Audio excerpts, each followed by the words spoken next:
প্রথমে আমরা নিয়ে নিব আস্ত একটি মুরগি।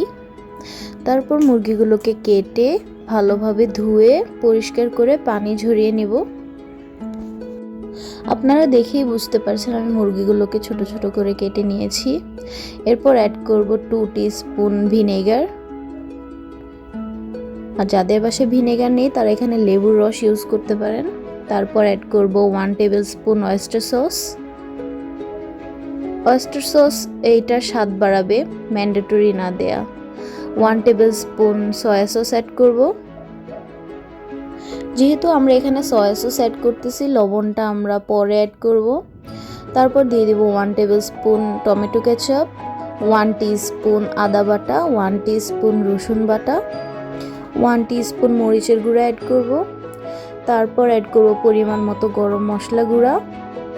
তারপর একটি রুম টেম্পারেচারের ডিম নিয়ে নিব।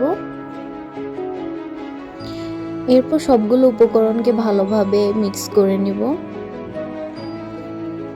তারপর অ্যাড করব 1 টিস্পুন লবণ।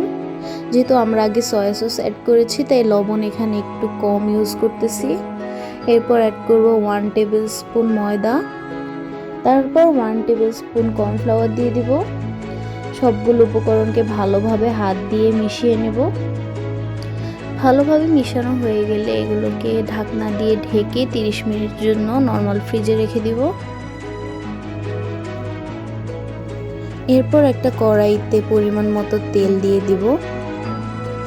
তেলটা যখন একটু গরম হবে তখন এখানে এক এক করে ম্যারিনেট করা চিকেনগুলো দিয়ে দিব।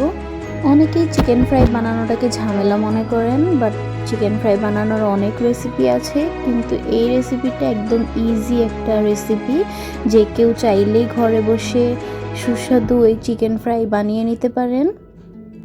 ভালোভাবে ভাজা হয়ে গেলে চিকেন ফ্রাইগুলোকে তুলে নিব। এই যে তৈরি হয়ে গেল আমার স্পাইসি চিকেন ফ্রাই।